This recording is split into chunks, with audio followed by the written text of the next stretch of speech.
हिंदी में यूपीएससी की तैयारी से संबंधित प्रोग्राम्स को देखने के लिए सब्सक्राइब करें स्टडी IQIAS हिंदी। चलिए, अमृत उपाध्याय 007 इंस्टा और अमृत उपाध्याय 007 टेलीग्राम आईडी है। आप चाहें तो जुड़ सकते हैं। इंस्टा पर इस समय मैं अपने आईडी से मैप इन शॉर्ट्स के जो पुराने वीडियोस हैं वो अपलोड करता हूं, ताकि एक साइकिल में वो भी रिवाइज होते रहे। चलिए, कल हमने जो जो चीजें पढ़ ली थी आपको याद हो गई, ठीक। आर्टिकल 54 और आर्टिकल 55। 54 में हमने देखा था कि राष्ट्रपति के निर्वाचन के लिए इलेक्टोरल कॉलेज क्या है, ये बताया गया है, निर्वाचक गण या फिर इलेक्टोरल कॉलेज। और इसमें बहुत साफ साफ क्या बताया गया है कि संसद के दोनों सदनों के, यानी लोकसभा और राज्यसभा के इलेक्टेड मेंबर्स, निर्वाचित सदस्य। दूसरा क्या बताया गया है, राज्यों की विधानसभाओं के इलेक्टेड मेंबर्स, विधानसभाओं के, लेजिस्लेटिव असेंबलीज के, तो एमएलएज राज्यों से इलेक्टेड, ठीक है। और कहा गया है कि राज्यों में ही दिल्ली और पुदुचेरी भी शामिल है। इसका मतलब कि दिल्ली और पुदुचेरी के जो इलेक्टेड, विधानसभा के जो इलेक्टेड मेंबर्स हैं वो भी इलेक्टोरल कॉलेज में है।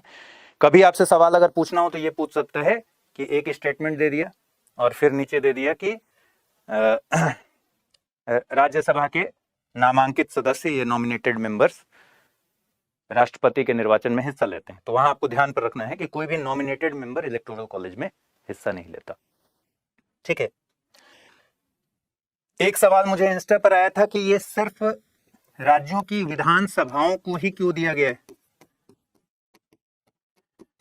पहली बात कि इसमें राज्यों की भूमिका ही क्यों दी गई है, राज्यों के विधानसभाओं को शामिल ही क्यों किया गया है। तो हमने कल डिस्कस किया था कि राष्ट्रपति, जो कि पूरे देश का राष्ट्रपति है, पूरे देश का प्रथम नागरिक है और संवैधानिक प्रमुख है, तो उस इलेक्शन में दरअसल हमें अपने संघीय ढांचे के हिसाब से इसको, हम संघीय ढांचे को फॉलो करते हैं, तो उस फेडरल स्ट्रक्चर के तहत विधानसभाओं को शामिल किया गया है, ताकि राज्यों का प्रतिनिधित्व भी देश के प्रथम नागरिक को चुनने में, संवैधानिक प्रमुख को चुनने में, हेड ऑफ स्टेट को चुनने में हो। अब दूसरी बात है कि एमएलसीज को इसमें क्यों नहीं रखा गया है, यानी जिन राज्यों में विधान परिषदें हैं उन परिषद के मेंबर्स को क्यों नहीं रखा गया है, जबकि यहां राज्यसभा को रखा गया है। तो केंद्र के स्तर पर लोकसभा और राज्यसभा दोनों के इलेक्टेड मेंबर्स हैं, लेकिन राज्यों के स्तर पर केवल एमएलएज हैं, एमएलसीज नहीं है। उसकी वजह यही है कि सारे राज्यों में विधान परिषद नहीं है, कुछ ही राज्यों में विधान परिषद है। क्योंकि सारे राज्यों में विधान परिषद नहीं है, इसलिए हम सभी राज्यों के बीच, क्या हमने कल देखा था कि सभी राज्यों के बीच प्रतिनिधित्व को समान करने की कोशिश करना, कि जहां तक संभव हो उसमें एक रूपता ले आना। इसके लिए एमएलसीज को नहीं रखा गया है, क्योंकि कुछ ही राज्यों के पास लेजिस्लेटिव काउंसिल है और ज्यादातर राज्यों के पास क्या है, सारे राज्यों के पास लेजिस्लेटिव असेंबली है, काउंसिल कुछ ही राज्यों के पास है। अब कमेंट में बताइए कितने राज्यों के पास लेजिस्लेटिव काउंसिल है, विधान परिषद है। तो इसीलिए एमएलसीज को नहीं रखा गया और सिर्फ एमएलएज को रखा गया, इलेक्टेड एमएलएज को, ठीक है। अब बाकी हमने देखा था कि इलेक्शन की रीति जो थी उसमें एक फॉर्मूला, दो बातें हमने देखी थी। पहला, हमें सभी राज्यों के प्रतिनिधित्व को यथासंभव कोशिश करना है कि उनको बराबर प्रतिनिधित्व मिल जाए। दूसरा, कि राज्यों का जितना टोटल वैल्यू होगा वोट का, यानी एमएलएज के वोट के वैल्यू को समतुल्य करना है केंद्र के जितने वोट वैल्यूज हैं। राज्यों और केंद्र के बीच में समतुल्यता ले आना है, पैरिटी ले आना है। उसके लिए दो फॉर्मूला हमने देखा था, जिसको थोड़ा सा रिवाइज कर लेते हैं। एक, एमएलए का वोट निकाल लिया था हमने, ठीक है। एक एमएलए का वोट कैसे निकाला था, टोटल पॉपुलेशन, कुल जनसंख्या उस राज्य की 1971 के जनगणना के अनुसार, बटा में उसको भाग देना है total number of elected MLAs गुने 1/1000। इसको या तो ऐसे बोल लीजिए, या फिर ये वाला नंबर निकालकर जितना नंबर आया उसमें 1000 से भाग दे दीजिए। तो हमने देखा कि यूपी में जैसे यूपी का मान आया 208 और सिक्किम का मान आया 7। यूपी का अगर 208 आया और सिक्किम का 7 आया, इसका मतलब क्या हुआ कि दोनों ही स्टेट में एक एमएलए के वोट का वैल्यू डिफरेंट है, यानी अलग अलग स्टेट में अलग अलग वैल्यू आएगा एक एमएलए के वोट का। उसकी वजह क्या है, हर स्टेट का पॉपुलेशन अलग है और हर स्टेट में total number of elected MLA अलग अलग हैं। लेकिन जब हम एक एमपी के वोट का निकालेंगे अब वैल्यू, तो एक एमपी के वोट का वैल्यू जब निकालेंगे तो यूपी के एक एमएलए के वोट का वैल्यू है मान लीजिए 208, ठीक है, या किसी भी स्टेट के वोट का वैल्यू अगर निकालना हो, मान लीजिए ए स्टेट है, इसमें एक एमएलए के वोट का वैल्यू है 2 और इसमें टोटल 100 एमएलए हैं, इसका मतलब टोटल वैल्यू जो वोट का होगा वो 200 होगा। ऐसे ही सारे स्टेट का निकाल के सबको जोड़ देंगे और सारे राज्यों के कुल वोट मूल्य को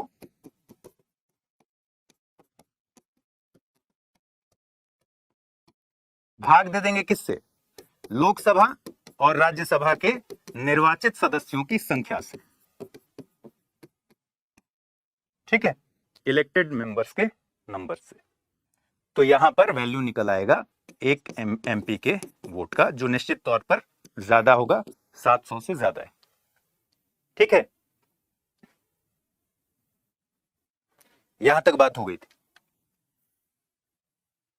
अब ये तो वैल्यू निकाल लिए, अब भाई हमें इसका करना क्या है। हमने कल जाते जाते देखा था कि 3 बातें हमें समझनी होंगी निर्वाचन में। पहला, या 4 बातें कह लीजिए। पहला कि ये चुनाव अप्रत्यक्ष प्रणाली से हो रहा है, जिसको आप कहते हैं इनडायरेक्ट इलेक्शन।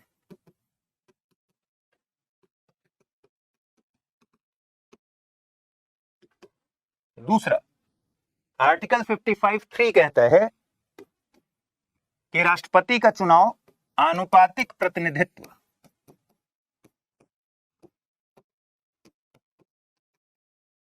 ये सब आप लोग को भी नोट करना है, ठीक है। तो अब हमें समझना है पहला कि अप्रत्यक्ष प्रणाली से ये इलेक्शन हो रहा है। दूसरा, अनुपातिक प्रतिनिधित्व, एकल संक्रमणीय मत पद्धति, और 55(3) में ही कह रहा है कि गुप्त मतदान के द्वारा ऐसा मतदान होगा। तो इन सब का क्या मतलब है? पहली चीज है कि अप्रत्यक्ष इनडायरेक्ट इलेक्शन है। डायरेक्ट इलेक्शन किसको कहते हैं? डायरेक्ट इलेक्शन का मतलब है कि जनता खुद जाकर वोट दे। जैसे आपके स्टेट में इलेक्शन होता है एमएलए का, ठीक है, एमएलए चुनने के लिए, तो आपकी मतदाता सूची है, आप जहां रहते हैं वहां मतदाता सूची में अगर आप 18 साल से ऊपर के व्यक्ति हैं तो मतदाता सूची में आपका नाम होगा। आप जाएंगे सेंटर पर, ईवीएम मशीन लगी होगी, वहां जाकर आप क्या करेंगे? वोट डाल के चले आएंगे। इसी तरीके से आम चुनाव है, यानी लोकसभा के चुनाव हैं, तो वहां भी आप जाते हैं और जाकर वोट डालकर चले आते हैं। लेकिन आप खुद जाते हैं, खुद अपना प्रत्याशी तय करते हैं, खुद उसको वोट करते हैं, आपकी डायरेक्ट भागीदारी है, वो है डायरेक्ट इलेक्शन, प्रत्यक्ष निर्वाचन।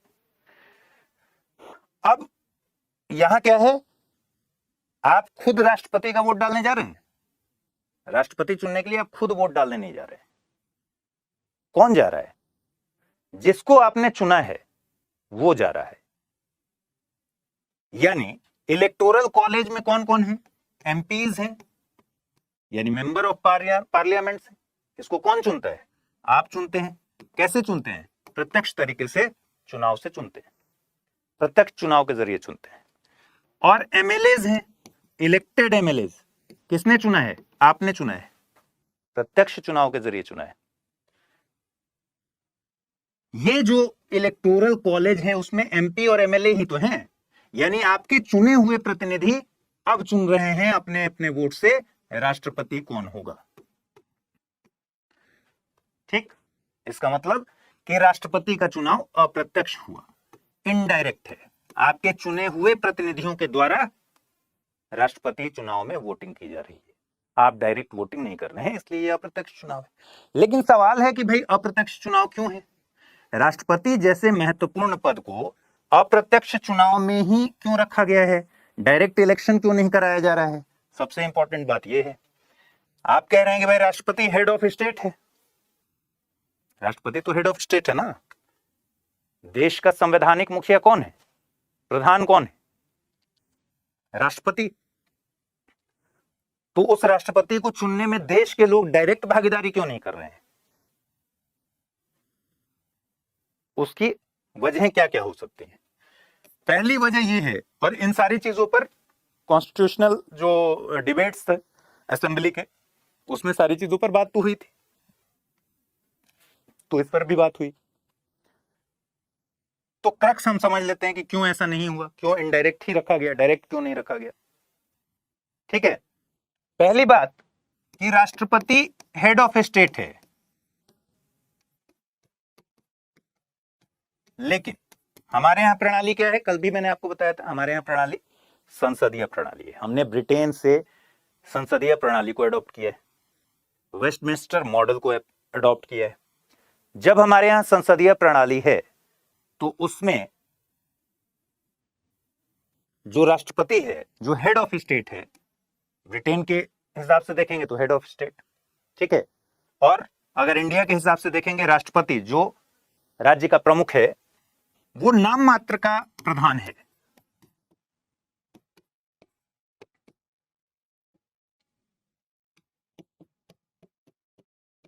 ठीक है, वास्तविक मुखिया कौन है?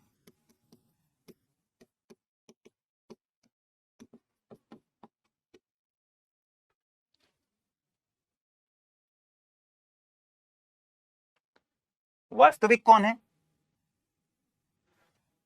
प्रधानमंत्री।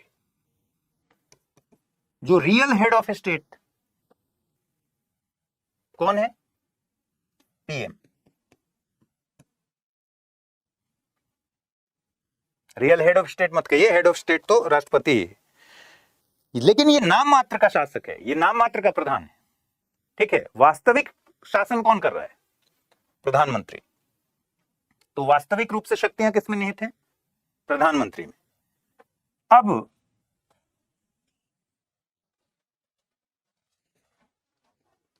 प्रधानमंत्री के लिए डायरेक्ट इलेक्शन करना तो बिल्कुल जरूरी है, डायरेक्ट ही होगा।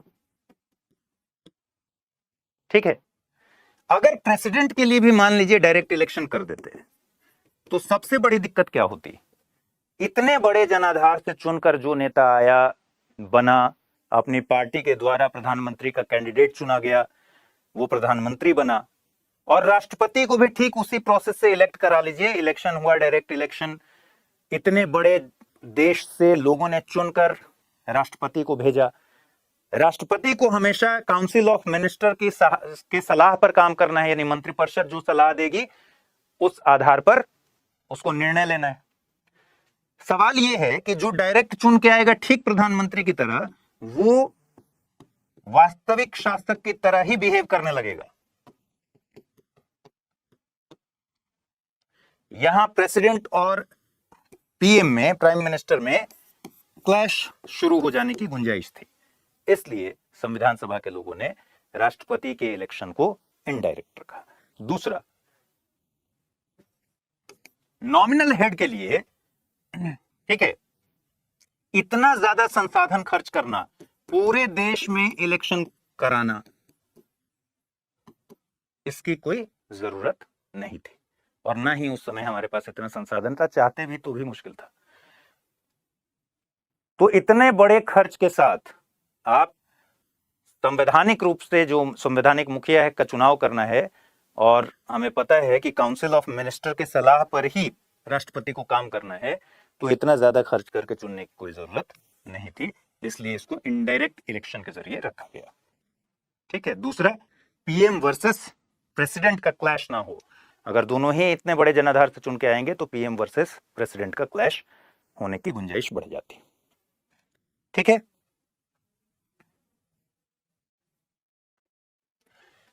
दूसरी बात है, इसको रखा गया है आनुपातिक प्रतिनिधित्व सिस्टम के अंतर्गत। क्या है आनुपातिक प्रतिनिधित्व? ठीक है।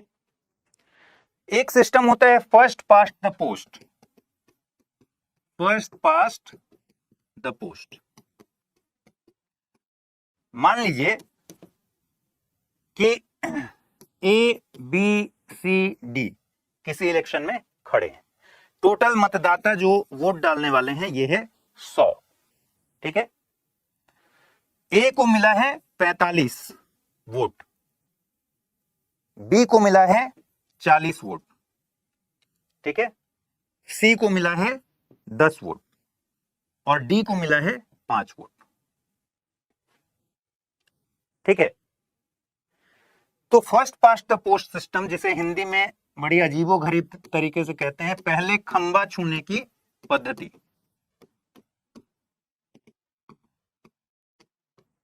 जो पहले पहुंच जाए।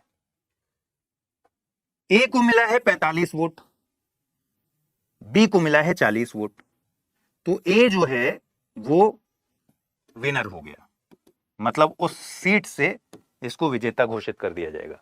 जबकि 40, 10, 50, 5, 55% लोग इस व्यक्ति के अगेंस्ट में है और मात्र 45% लोग इसके पक्ष में है।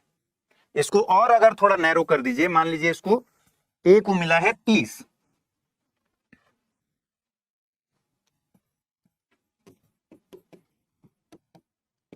या 35, ठीक है, बी को मिला है 30,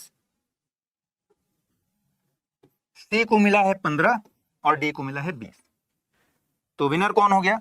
35 वाला। अब मजेदार बात यह है कि 35 जिसको सीट्स मिले हैं उस व्यक्ति के अगेंस्ट में कितने लोग हैं? 65 लोग। 65% लोग अगेंस्ट में थे, 35% लोग ही समर्थन में थे, लेकिन जीत किसकी हो गई है? ए की। क्यों? क्योंकि इसको सबसे ज्यादा वोट मिले। वो 35 की जगह अगर 31 भी रहता और यहां 30 रहता तो दोनों में देखा जाता कि किसको ज्यादा वोट मिला है। जिसको ज्यादा वोट मिला है वो विनर हो जाता उस सीट से, ठीक है। और इसमें कोई भी पासिंग मार्क्स नहीं है, मतलब जैसे आप एग्जाम देते हैं तो एग्जाम में क्या होता है, 33% पासिंग मार्क्स है कि 33% आप जब ले आएंगे तो एग्जाम पास करेंगे। 60% आया तो फर्स्ट डिवीजन होगा, ठीक है। यहां ऐसा कोई कोटा निर्धारित नहीं किया गया है कि एटलीस्ट 33% तो इनको ले ही आना है, ठीक। इनको जितना भी कम वोट मिला, अगर वो बाकियों से ज्यादा है तो ये विनर है। इसी को कहते हैं first past the post system. और ये कहां पर है हमारे यहां? लोकसभा में, एमएलएज में, लोकल गवर्नमेंट, ये सब जो इलेक्शंस होते हैं ये first past the post system के जरिए होते हैं, जिसमें आप ईएमआई में जाकर, ईवीएम में जाकर अपना वोट कास्ट करते हैं और फिर जिसको सबसे ज्यादा वोट मिलता है वो जीत जाता है। इस बात से फर्क नहीं पड़ता कि उसके अगेंस्ट में कितने परसेंट लोग हैं, ठीक है। दोस्तों, अगर आप यूपीएससी एस्पिरेंट हैं तो आपके लिए गेम चेंजिंग अपॉर्चुनिटी है स्टडी आईक्यू का नया संपूर्ण बैच, एक कॉम्प्रिहेंसिव प्रोग्राम जिसमें टॉप एजुकेटर्स के साथ 1000+ आवर्स की live classes, personalised mentorship and hand written notes से लेकर पीआरपी, एमआरपी जैसे इंटेंसिव प्रोग्राम्स हैं। प्रीलिम्स और मेंस स्कॉलरशिप के तहत प्रीलिम्स क्लियर करने पर पूरी फीस रिफंड हो जाएगी। टॉप परफॉर्मर्स के लिए हर मंथ 11,000 रुपीज का cash reward, economically weaker sections के लिए स्पेशल उड़ान स्कॉलरशिप भी है। X secretary Anil Swarup sir खुद गाइड करेंगे आपको इस जर्नी में। स्टडी आईक्यू पर 2 करोड़ इंडियंस का ट्रस्ट है और अब संपूर्ण बैच के साथ आपका यूपीएससी ड्रीम भी होगा अचीव। सिल्वर, गोल्ड या platinum, choose the plan that fits your needs. आपको करना क्या है, स्टडी आईक्यू वेबसाइट पर जाइए, यूपीएससी संपूर्ण बैच पर क्लिक कीजिए and once you click on buy now आप देख सकते हैं डिस्काउंट कोड्स। वहां पर टाइप कीजिए अमृत लाइव एंड आपको मिलेगा सबसे lowest price and obviously your IAS journey starts here. देखिए, फर्स्ट पास्ट द पोस्ट क्या है? सिंपल सी बात, 4 कैंडिडेट इलेक्शन में खड़े हैं, एक को वोट मिला 35, दूसरे को वोट मिला 30, तीसरे को वोट्स मिले हैं 15, ठीक है, और चौथे को मिला है 20। बताइए कौन जीतेगा? ए को, क्योंकि ए को 35 मिला है, बाकी लोग को उससे कम मिला है, सीधी सी बात है। इसी को कहते हैं first past the post system, जो हमारे लोकसभा में होता है। लोकसभा के इलेक्शन में आप जब वोट डालने जाते हैं तो वोट की काउंटिंग होती है, तो क्या तय होता है? किसको सबसे ज्यादा वोट मिले। एमएलए के इलेक्शन में क्या होता है? सबसे ज्यादा किसको वोट मिला वही जीत गया, ठीक है। लोकल गवर्नमेंट में भी ऑलमोस्ट यही मेथड है। अब सवाल यह है कि इसको अगर 100 लोग हैं तो परसेंट में अगर काउंट करें तो ए को तो मात्र 35% ही वोट मिला, फिर भी वो सीट जीत गया। जबकि ए के अगेंस्ट में कितने वोट पड़े हैं? 65%, ठीक है। लेकिन first past the post system कहता है कि जिसको सबसे ज्यादा वोट मिलेगा वो जीत जाएगा। इसी को कहते हैं first past the post system. आनुपातिक प्रतिनिधित्व मामले में क्या होगा?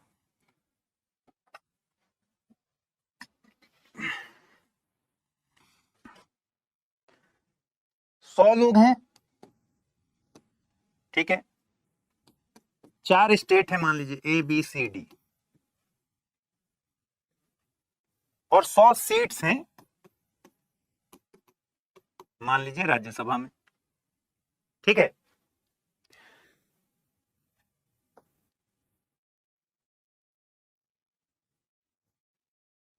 अब चारों स्टेट से, ए से, बी से, सी से, डी से,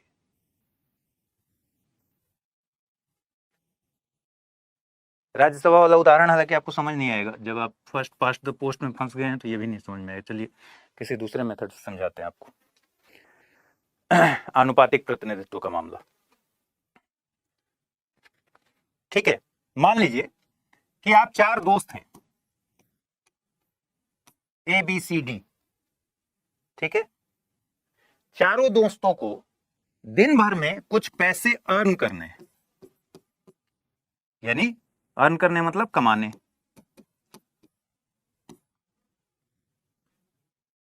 और जितना कमाएंगे उसी रेशियो में आपको खर्च करने को मिलेगा।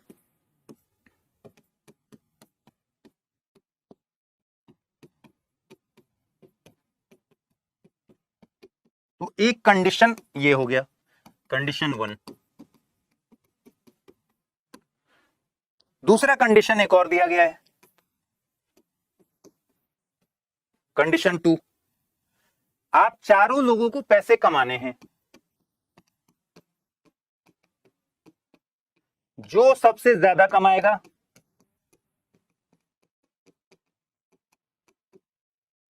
और कमाना है कितना? 100 रुपए, टोटल 100 रुपया कमाना है।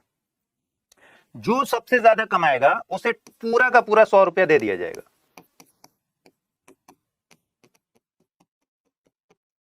ठीक है। कंडीशन 1 और कंडीशन 2 ये। अब ए ने कमाए हैं 35 रुपए, बी ने कमाए हैं 30 रुपए, सी ने कमाए हैं 20 रुपए, और डी ने कमाए हैं 15 रुपए, ठीक।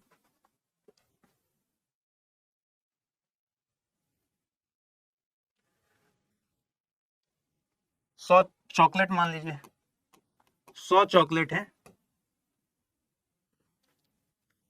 ध्यान से समझिएगा, अगर आप समझ गए तो मतलब समझिए समझ गए। 2 कंडीशंस हैं, पैसे कमाने हैं ए बी सी डी को टोटल 100 रुपए। कंडीशन 1 ये है कि जो जिस रेशियो में पैसा कमाएगा उसी रेशियो में उतना ही उसको चॉकलेट दिया जाएगा। कंडीशन 2 ये है कि जो सबसे ज्यादा कमाएगा उसे सारे के सारे चॉकलेट्स दे दिए जाएंगे। तो अब क्या हुआ? ए ने 35 कमाया, बी ने 30 कमाया, सी ने 20 कमाया और डी ने 15 कमाया। कंडीशन 1 के हिसाब से ए को 35 चॉकलेट मिले, बी को 30 चॉकलेट मिले, सी को 20 चॉकलेट मिले और डी को 15 चॉकलेट मिल गए। यानी जिसने जिस रेशियो में अर्न किया, जिसने 35 रुपए कमाया उसको 35 चॉकलेट मिल गए, जिसने 30 रुपए कमाया उसको 30 चॉकलेट मिल गए। यानी जो जिस रेशियो में अर्न कर रहा है उसको उसी रेशियो में चॉकलेट दिया जा रहा है। ठीक है। जबकि कंडीशन 2 कहता है कि इसमें सबसे ज्यादा किसने कमाया, 35 रुपए कमाया है ए ने। कंडीशन 2 कहता है कि जिसने सबसे ज्यादा कमाया उसको सारे जो 100 चॉकलेट हैं वो सारे के सारे ए को दे देंगे। ठीक है। इसका मतलब कि ये है first past the post system. 35% vote ले आकर ही ये विनर हो गया, उस सीट को विन कर गया, क्योंकि सबसे ज्यादा वोट आया था। और कंडीशन 1 के हिसाब से इसने अगर 35 कमाया है तो इसको 35 ही चॉकलेट मिलेगा, 100 नहीं मिलेगा। यानी इसको उसी प्रोपोर्शन में मिलेगा, उसी अनुपात में मिलेगा जिस अनुपात में इसने अर्न किया है। ठीक है। तो कितना प्रतिनिधित्व मिल रहा है, उसी अनुपात में मिल रहा है जिस अनुपात में इसने अर्न किया है। ये जो सिस्टम है कंडीशन 1, ये है आनुपातिक प्रतिनिधित्व।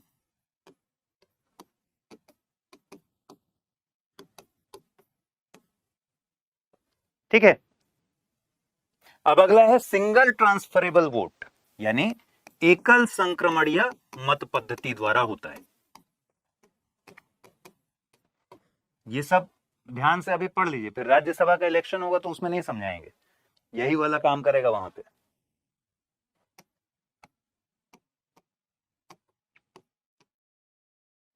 एकल संक्रमणीय मत पद्धति, यानी इसको कहते हैं सिंगल ट्रांसफरेबल वोट। संक्रमणीय की जगह इसको, क्योंकि ट्रांसफरेबल है इसलिए हस्तांतरणीय कह सकते हैं। ठीक है। देखिए, जब आप आईएएस का फॉर्म भरेंगे, आप में से बहुत सारे लोगों ने भरा भी होगा, तो आपको करना यह होगा कि अपना सर्विस प्रेफरेंस भरना होगा। जैसे आईएएस है, ठीक है, आईपीएस, आईएफएस, आईआरएस, बाकी सारे जो पोस्ट। ठीक। मान लीजिए आईएएस को आपने फर्स्ट प्रेफरेंस पर रखा, ठीक है। आप आईपीएस सेकंड प्रेफरेंस पर नहीं चाहते, आप चाहते हैं कि या तो मैं आईएएस बनूं या मैं आईआरएस बनूं और सुकून की जिंदगी बिताऊं, तो 2 नंबर पर रखा आईआरएस को। अगर आईआरएस में नहीं होता है तो आप चाहते हैं कि मैं 3 नंबर पर फॉरेन सर्विस में प्रेफरेंस रखूं अपनी, यानी अगर आईएएस और आईपीएस में नहीं मिलता, आईआरएस नहीं मिलता, तो मैं आईएफएस में जाऊं। और अगर ये तीनों नहीं मिलता है तो जाकर मैं 4 नंबर पर अपना प्रेफरेंस रखूंगा कि मैं आईपीएस बनूं। हो सकता है आपको वर्दी नहीं पसंद है, ठीक है। ये प्रेफरेंस आपसे पूछा गया था, आपने बता दिया कि भाई पहला प्रेफरेंस तो मेरा आईएएस है, कि अगर उतने मार्क्स मेरे आ गए, मेरिट में मेरा आ गया और रैंक अच्छा आ गया तो मुझे पहले प्रेफरेंस पर मुझे आईएएस मिल जाए। लेकिन मान लीजिए आईएएस के हिसाब से आपको रैंक नहीं मिला, तो जनरली लोग सेकंड प्रेफरेंस में आईपीएस रखते हैं, लेकिन आपने सेकंड प्रेफरेंस पर रखा है आईआरएस, और फिर थर्ड प्रेफरेंस पर रखा है आईएफएस, और फिर फोर्थ पे रखा है आईपीएस। ठीक है, आपका अपना प्रेफरेंस। अब राष्ट्रपति के जो इलेक्शन है इसमें 4 कैंडिडेट हैं, ठीक है। मान लीजिए ये चारों कैंडिडेट यही हैं, आईएएस, आईपीएस, आईआरएस और आईएफएस। चुनना है आपको। जो भी वोटर्स हैं, ध्यान रखिए इसमें ईवीएम नहीं दिया जाता, ईवीएम पर वोटिंग नहीं होती है, बैलेट पेपर मिलता है। पेपर क्यों मिलता है? क्योंकि सारे कैंडिडेट्स के इसी तरीके से नाम इस पर लिखे होंगे, ठीक है। उन कैंडिडेट्स के सामने अगर मुझे वोट डालना है तो ये मेरा बैलेट पेपर है, मुझे अपना प्रेफरेंस भरना है, मुझे प्रेफरेंस लग रहा है ऐसा कि ए मेरा पहला प्रेफरेंस है, ठीक, आईएएस की तरह। डी मेरा दूसरा प्रेफरेंस है, ठीक है। मेरा तीसरा प्रेफरेंस है सी, चौथा प्रेफरेंस है बी। अब ऐसे ही जैसे मैंने ये वोट डाला, वैसे ही मान लीजिए 100 लोगों ने वोट डाला, और ऐसा 100 बैलेट पेपर तैयार हो गया, ठीक है। सबने अपना अपना प्रेफरेंस भर दिया। हो सकता है किसी और व्यक्ति ने ए को चौथे नंबर पर रखा हो, बी को पहले नंबर पर रखा हो, किसी और व्यक्ति ने ए को तीसरे नंबर पर रखा, बी को दूसरे नंबर पर रखा, सी को पहले नंबर पर रखा। इस तरह से 100 लोगों ने अपना अपना बैलेट पेपर भर के डाल दिया। अब काउंटिंग हुई। जब काउंटिंग होगी तो ये सारे बैलेट पेपर की काउंटिंग जब हुई तो टोटल वोट देखने होंगे ना कि 100 लोगों ने अगर वोट डाला तो ए को कितने वोट मिले, बी को कितने वोट मिले, और सी को कितने मिले, और डी को कितने मिले। तो ए को मिल गए थे 40 वोट, बी को मिल गए थे 35 वोट, सी को मिल गए थे 15 वोट। कितना हो गया? 80। और डी को मिल गए थे 20 वोट, ठीक है। लेकिन हमने तय किया है कि भाई जिसको 50% से ज्यादा वोट मिलेगा वही जीतेगा। कम से कम एक कोटा हमने तय किया है कि भाई 50% तो कम से कम चाहिए। जिसको 50% से एक भी वोट ज्यादा पड़ जाए वो जीत जाएगा। मतलब यहां कोई नहीं जीत रहा, इसको 40 मिला, इसको 35 मिला, इसको 15 मिला, इसको 20 मिला। तो फिर हमने क्या किया कि जिसका सबसे कम था 15, इसको इस गेम से हटा दिया, ठीक है। इसको यहां से माइनस कर दिया, तो सी को यहां से हमने इस गेम से भगा दिया। और सी के जो 15 वोट पड़े थे जिसमें इसको फर्स्ट प्रेफरेंस में किसी ने रखा था, ऐसे ऐसे कई सारे बैलेट होंगे, जो 15 बैलेट होंगे ऐसे जिसमें ए बी सी डी, इसमें सी तय है कि एक नंबर पर है। ऐसे ऐसे 15 बैलेट्स हैं, सी एक नंबर पर किसी ने भरा था इसमें। लेकिन इसमें सेकंड प्रेफरेंस में किसी ने बी को रखा था। अब समझिए इसको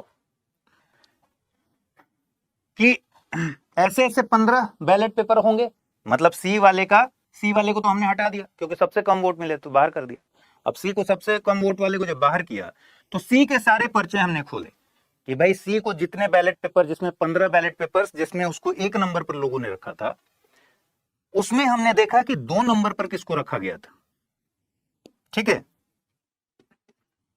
तो जैसे हमने ये वाला पर्चा खोला, ठीक, इसमें हमने देखा बी को 2 नंबर पर रखा गया है। जब बी को अगर 2 नंबर पर रखा गया है तो हमने इसका वैल्यू बी में काउंट कर दिया, ठीक। अब इसको हटा दिया, किनारे रख दिया।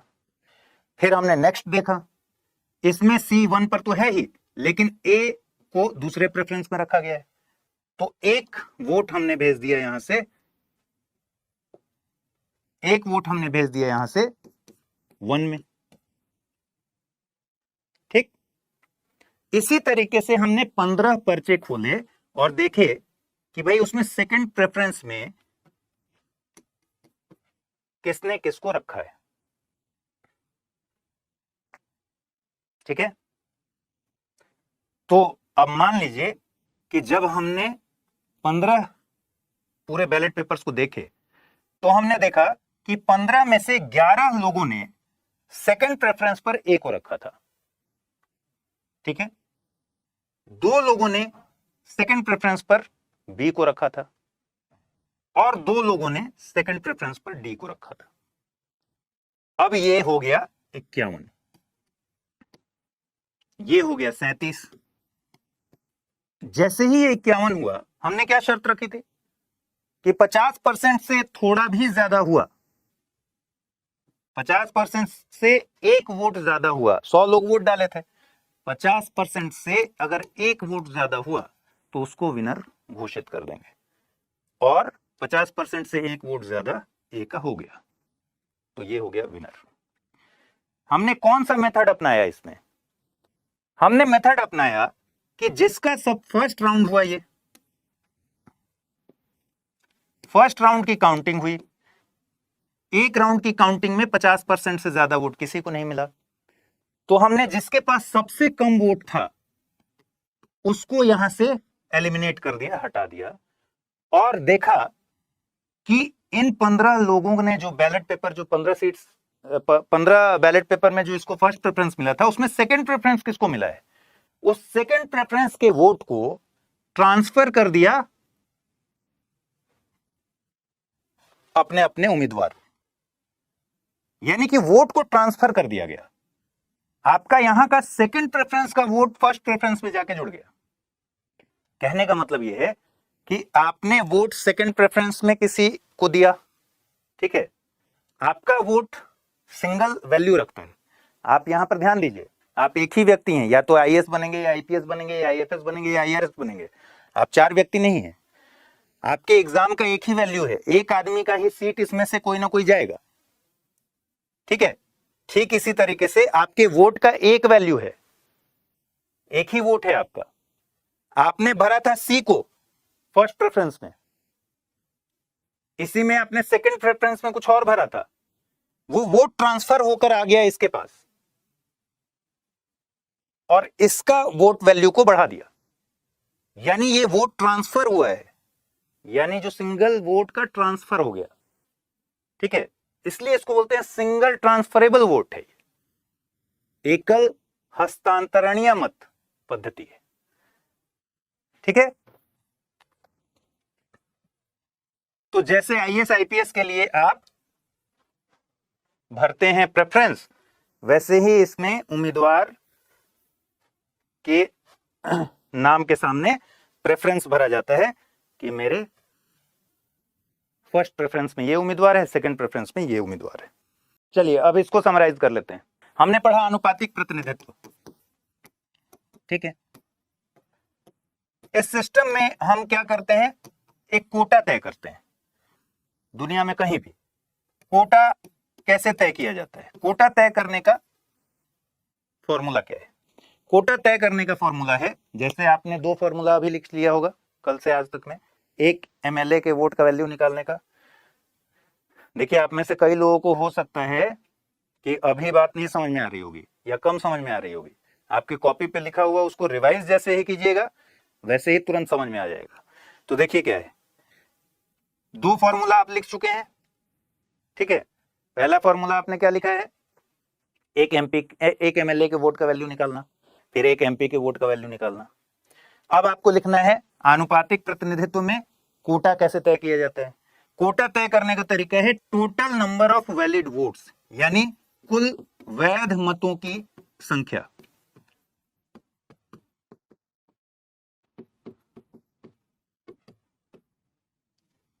वैध मत क्यों कह रहे हैं हम? क्योंकि आप जब इलेक्शन कमीशन का देखिएगा डायरेक्शंस, तो उसमें लिखा रहता है कि यही पेन लेके जाना है। इलेक्शन कमीशन पेन देता है, उसी से मार्क करना होता है बैलेट पेपर पर, ठीक है। जैसे ABCD है और हमें मार्क करना है प्रेफरेंस, तो खाने बने हुए हैं, यहां बनाना है 1, उसी पेन से बनाना है, दूसरा पेन अलाउ नहीं। अब किसी ने गलती से भर दिया यहां 2, फिर उसको याद आया अरे नहीं ये नहीं 2 था ये था, तो ये कैंसिल हो गया, तो ये वैध मत नहीं रह गया। साथ ही उसमें यह भी लिखा रहता है कि अगर आपने बैलेट पेपर खराब कर दिया तो आपको दूसरा बैलेट पेपर नहीं मिलेगा। तो कुल वैलिड जो वोट्स हैं उसमें कुछ वोट्स अवैध हो जाते हैं, इनवैलिड हो जाते हैं। तो कुल वैध मतों की संख्या बटा में सीट की संख्या कितनी है, जिस पद पर नियुक्ति हो रही है उसमें सीट्स की संख्या कितनी है, +1, और इन सब के वैल्यू निकालने के बाद उसमें 1 जोड़ देना है।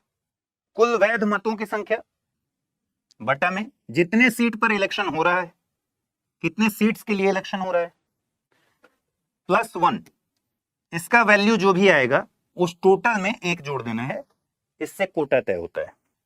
अब राष्ट्रपति चुनाव के लिए क्या करना है, कुल सीट्स की संख्या कितनी है, कितने सीट्स के लिए कितने राष्ट्रपति के सीट्स हैं, 1। तो यहां क्या हो जाएगा, 1। ठीक है, इसका टेक्निकली मतलब क्या हुआ कि कुल वैध मतों की संख्या जो भी होगी उसका आधा यानी 50%। अगर ये 100 है तो 100/2 50, तो 50 + 1। अगर ये 200 है तो 200/2 + 1 यानी 100 + 1, यानी ये 51 हो गया, ये 101 हो गया। जब बटा में 2 आ गया इसका मतलब क्या हुआ, किसी भी चीज को 2 से भाग देंगे तो क्या होगा, 50%। तो 50% और +1। राष्ट्रपति की अगर बात करेंगे तो कोटा कितना होगा, 50% + 1। यानी किसी भी उम्मीदवार को ABCD जो उम्मीदवार हमने देखा उसको 50% से और +1 वोट मिल जाए, एक ज्यादा मिल जाए तो वो विनर हो जाएगा।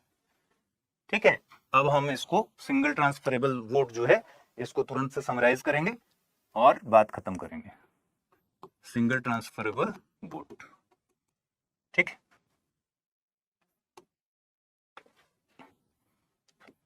ABCD कोटा हमारा तय है, क्या कोटा है, 50% + 1। फॉर्मूला आपने लिख लिया होगा। ए को मिले हैं 40 सीट, बी को मिले हैं 35 सीट, सी को मिले हैं 10 सीट और या 15 कर लीजिए और इसको कर लीजिए 10। ठीक है, फर्स्ट राउंड की काउंटिंग हो रही है। फर्स्ट राउंड की काउंटिंग हुई, रिजल्ट आया ए को 40, टोटल 100 है तो ए को 40, बी को 35, सी को 15 और डी को 10।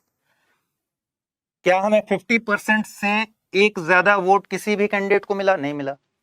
100 है तो कुल चाहिए कितना, 51 जीतने के लिए। यानी फर्स्ट राउंड के वोटिंग का जो काउंटिंग हुई, मतदान की काउंटिंग हुई, उसमें कोई भी नहीं जीता। एक कंडीशन ये हो सकता है कि पहले ही राउंड में इसको 51 मिल जाएगा तो ये जीत गया, लेकिन फर्स्ट राउंड में क्योंकि नहीं हुआ तो अब हम सेकंड राउंड के लिए क्या कर रहे हैं, जिसका भी सबसे कम वोट है उसको एलिमिनेट कर देंगे। तो डी को सबसे कम वोट मिला है 10, तो इसको एलिमिनेट कर देंगे। ठीक है, इसको 45 कर दीजिए, नहीं तो हमें थर्ड राउंड पे जाना पड़ेगा तुरंत, और थर्ड राउंड समझने की आपको जरूरत नहीं। 45 30 कितना हो गया, 75, 75 और 15 और डी को 10 कर दिया। ठीक, तो डी एलिमिनेटेड। ठीक है, डी एलिमिनेट कर दिया क्योंकि उसको 10 ही वोट मिला था, सबसे कम वोट मिला था। और ये 10 वोट कौन से हैं, ए के 45 वोट कौन से हैं, 45 बैलेट पेपर्स में ए को फर्स्ट प्रेफरेंस पर रखा गया था, 30 बैलेट पेपर्स में बी को फर्स्ट प्रेफरेंस पर रखा गया था, 15 बैलेट पेपर्स में सी को फर्स्ट प्रेफरेंस में रखा गया था, और 10 बैलेट पेपर्स ऐसे थे जिसमें डी को फर्स्ट प्रेफरेंस पर रखा गया था। क्योंकि सबसे कम डी को मिला और फर्स्ट राउंड में रिजल्ट नहीं आ पाया तो हमने डी को हटा दिया। अब डी का जो 10 बैलेट पेपर है, उन 10 बैलेट पेपर में डी को तो फर्स्ट प्रेफरेंस पर किसी ने रखा था, लेकिन ए बी सी इनको किस प्रेफरेंस पर रखा था। तो 10 ऐसे ऐसे बैलेट पेपर्स होंगे जिसमें यह तय है कि डी फर्स्ट प्रेफरेंस पर होगा। ठीक है, लेकिन इन 10 बैलेट पेपर में ए बी और सी को अलग अलग प्रेफरेंस मिला होगा। तो हम मान के चलते हैं यहां कि 6 ऐसे बैलेट पेपर निकले जिसमें ए को सेकंड प्रेफरेंस पर रखा गया है। ठीक है, जिसमें सेकंड प्रेफरेंस में ए को रखा गया है, ऐसे ऐसे 6 हो गए। तो 45 ऑलरेडी आ चुका था, इसको ट्रांसफर कर दिया गया इसके सेकंड प्रेफरेंस को यहां पर और +6 कर दिया गया। इसी तरीके से हो सकता है 6 कैंडिडेट्स ऐसे हों और जो अलग बैलेट पेपर है जिसमें D1 पे है, 15 है ना, ऐसे 10 है ना, 10 है, तो 4 हो सकता है ऐसे हों जिसमें बी को सेकंड प्रेफरेंस पर रखा गया है। तो जिन 4 में बी को सेकंड प्रेफरेंस पर रखा गया है, ये 4 यहां जुड़ जाएगा। तो सेकंड राउंड की जब काउंटिंग होगी, अगर ए को 51 आ गया है, बी को 34 आ रहा है, तो सेकंड राउंड की काउंटिंग में कोटा से जो कोटा तय हुआ था उतना वोट जैसे ही मिल गया तो ए राष्ट्रपति बन गया। ठीक है। अगर ये काम सेकंड राउंड में भी नहीं हुआ तो थर्ड राउंड की काउंटिंग होगी, और ये काउंटिंग का राउंड इसी तरीके से चलते रहेगा। सारे राउंड्स आपको नहीं पढ़ने हैं क्योंकि ये कभी ऐसे नहीं पूछेगा कि करके दिखाइए, मैथमेटिकल कैलकुलेशन नहीं करना है, लेकिन आपको समझना यह है कि सिंगल ट्रांसफरेबल वोट सिस्टम क्या है। यहां सेकंड प्रेफरेंस वाला वोट ट्रांसफर हो जा रहा है, यानी ऐसा सिस्टम जिसमें सिंगल वोट को ट्रांसफर किया जा रहा है। ठीक है, बात स्पष्ट है। अब एक छोटी सी चीज है कि भाई मतदान गुप्त होता है, तो गुप्त मतदान तो आप कहेंगे कि लोकसभा में भी होता है, किसको पता है कि आपने किसको वोट डाला? देखिए, गुप्त मतदान का मतलब यह है कि आपने देखा होगा कि मतदान जब कराया जाता है, ठीक है, तो पार्टी व्हिप जारी करती है। कई बार लोकसभा में आपने सुना होगा कि किसी बिल पर पार्टी ने व्हिप जारी किया है। व्हिप जारी करने का मतलब है कि पार्टी लाइन से अलग इस बिल के विपक्ष में, ठीक है, कोई भी वोट पार्टी का व्यक्ति नहीं करेगा। अगर वो करेगा तो 10th शेड्यूल दल बदल वाला जो कानून है उसमें इसके लिए प्रावधान है कि उस पर कार्रवाई करके उसकी संसद की सदस्यता खत्म की जा सकती है। ठीक है, पार्टी हटा देगी उसको। लेकिन जब गुप्त मतदान है तो पार्टी व्हिप जारी नहीं कर सकती। यह नहीं पूछा जा सकता है कि राष्ट्रपति के किस कैंडिडेट को आपने वोट दिया है। यह सीक्रेट बैलेट है, पार्टी व्हिप जारी नहीं कर सकती। ये नहीं कह सकती कि हमारे पार्टी के सभी नेता इसी कैंडिडेट को वोट करेंगे, क्योंकि ये सीक्रेट बैलेट है। क्रॉस वोटिंग के चांसेस इसमें ज्यादा हो जाते हैं क्योंकि किसी को पता ही नहीं चलेगा आप ही के पार्टी का जो एक मेंबर, और इसमें वोट कौन डाल रहा है, या तो एमपी या फिर एमएलए। इलेक्टोरल कॉलेज में वही इलेक्टेड मेंबर्स। आप ही के पार्टी का एक एमपी जाकर विपक्षी दल के चहेते राष्ट्रपति उम्मीदवार को जाकर वोट डालाएगा, आपको पता नहीं चलेगा क्योंकि वो सीक्रेट बैलेट है। आपने कई बार देखा होगा कि आता है कि भाई कितने लोग इस बिल के पक्ष में हैं, तो इतने लोगों ने हाथ खड़ा किया। कितने लोग इसके अगेंस्ट में हैं, ओपन बैलेट है। और ये सीक्रेट बैलेट है, गुप्त मतदान, किसी को नहीं पता किस उम्मीदवार के पक्ष में आपने क्या प्रेफरेंस तय किया है। तो इसमें पार्टी व्हिप जारी नहीं हो सकता है, ये गुप्त मतदान के द्वारा होता है। ठीक है, तो आर्टिकल 54 और 55 आपने समझ लिया है, और राष्ट्रपति के निर्वाचन की पूरी प्रक्रिया आपने समझ ली है। एक बार पूरा अगर समराइज कर लें तो हमने समझ लिया कि राष्ट्रपति का निर्वाचन अप्रत्यक्ष निर्वाचन प्रणाली द्वारा होता है, अप्रत्यक्ष चुनाव होता है। दूसरा, आनुपातिक प्रतिनिधित्व,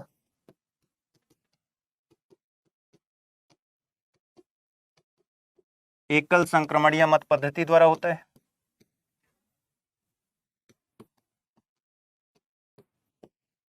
ठीक है, गुप्त मतदान